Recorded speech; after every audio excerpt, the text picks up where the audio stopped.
Hello बच्चों, welcome to my YouTube channel. तो आज मैं आपको समझाने वाली हूँ, पढ़ाने वाली हूँ एकांकी बहू की विधा, जो कि आपके एग्जाम्स के लिए बहुत इंपॉर्टेंट चैप्टर है।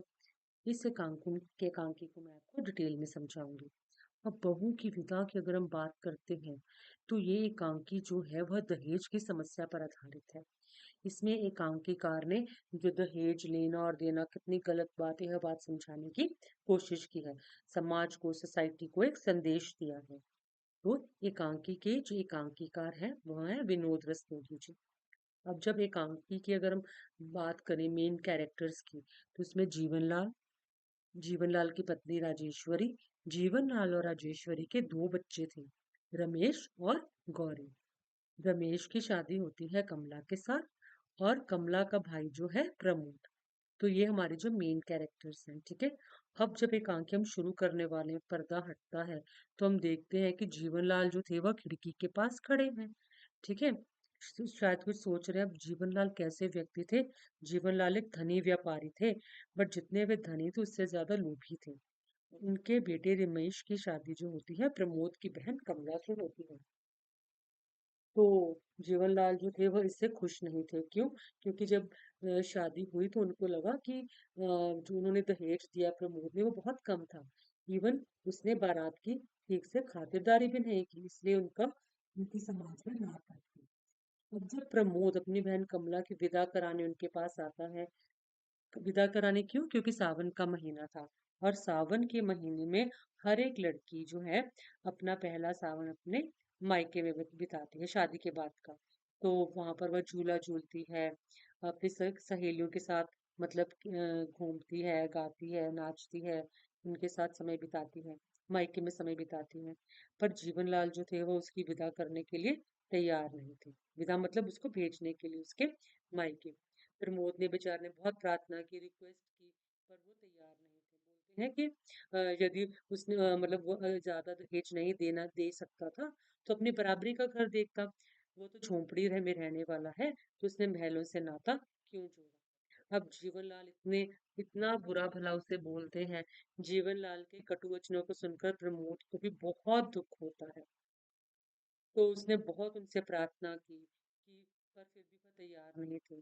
तो बोला कि वो उसकी बहन को विदा कर दें, वे भविष्य में उसकी मांग पूरी करने की कोशिश करेगा। पर इस पर जीवनलाल ने कहा कि उन्हें बेवकूफ बनाने का प्रयत्न ना करें।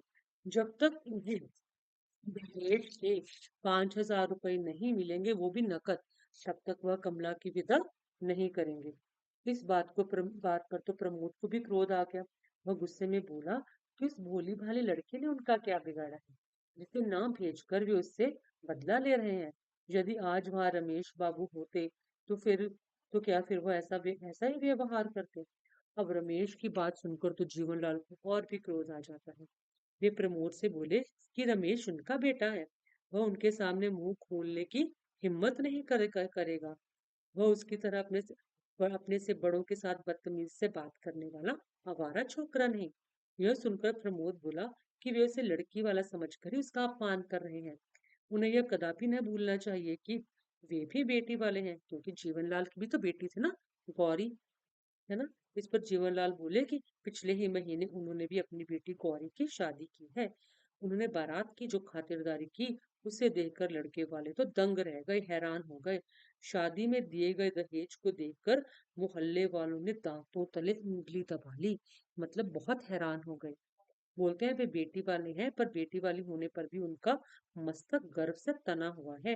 फिर उन्होंने कहा कि रमेश गौरी को लेने गया है, क्योंकि गौरी की भी तो शादी हुई थी, उसका पहला सावन था।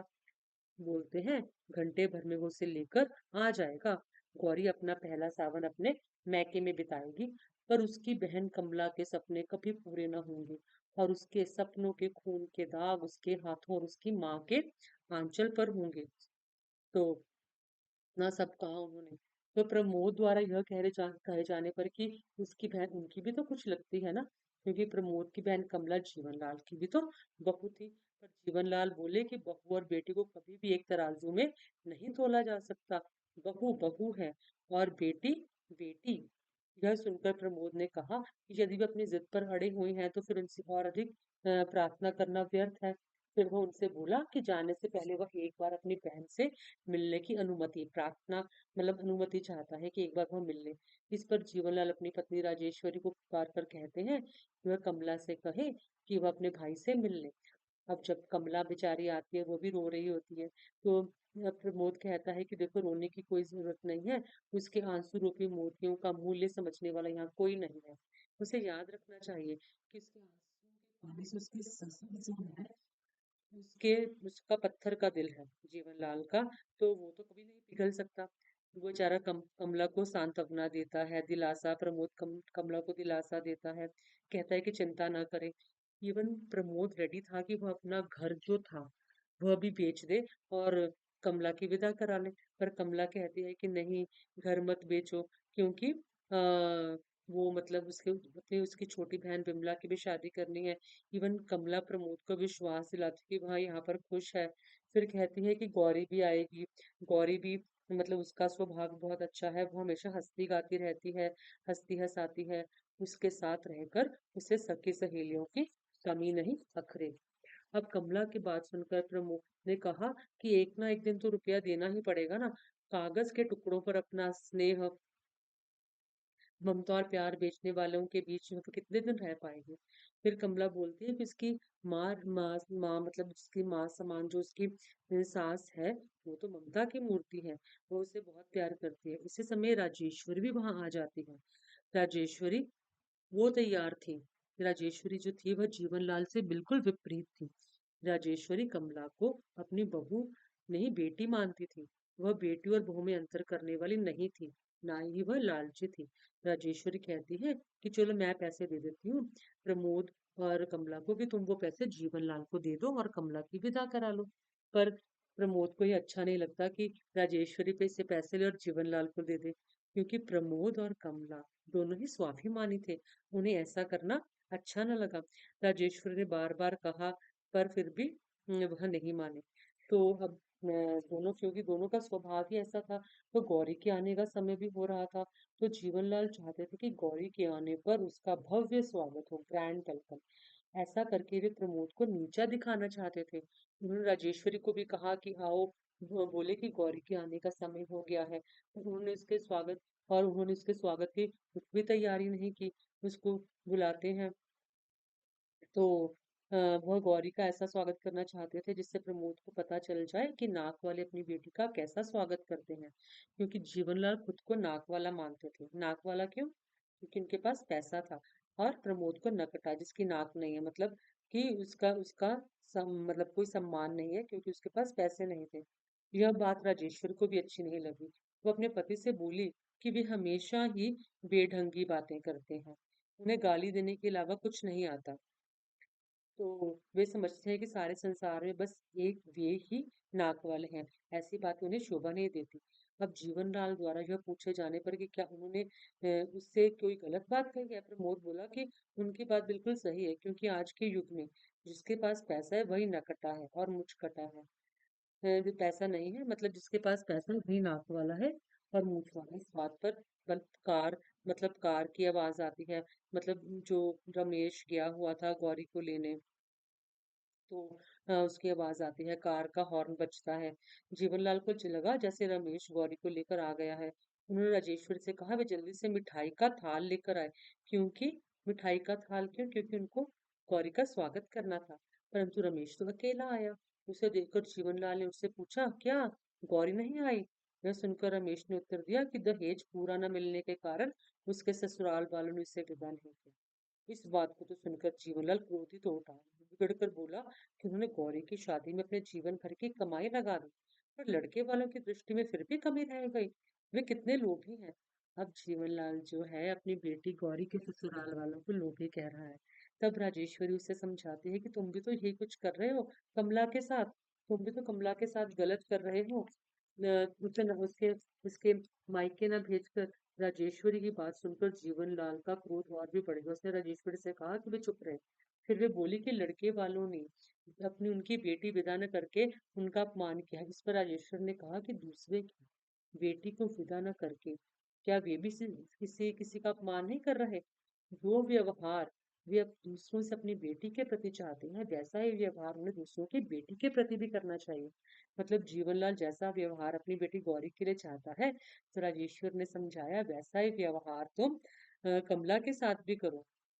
तो अब जीवनलाल को तो अपनी गलती का एहसास हो जाता है कि वह भी कमला के साथ गलत कर रहा है। अब उसकी उलझन, अब उसे कुछ कुछ समझ में आता है। वह बेटी और बहू, बहू और बेटी की उलझन जो थी उसे समझ में आती है। इस पर राजेश्वर ने बताया कि यदि हर बेटे वाला ये याद रखे कि वह भी बेटी वाला है, तो इसकी उलझन अपने आप ही समाप्त हो जाएगी। इन शब्दों को सुनकर उसकी आंखें खुल जाती हैं। उन्होंने राजेश्वर से कहा, वह ठीक ही कहती हैं। फिर कुछ समय बाद प्रमोद वापस जाने की अनुमति मांगता है।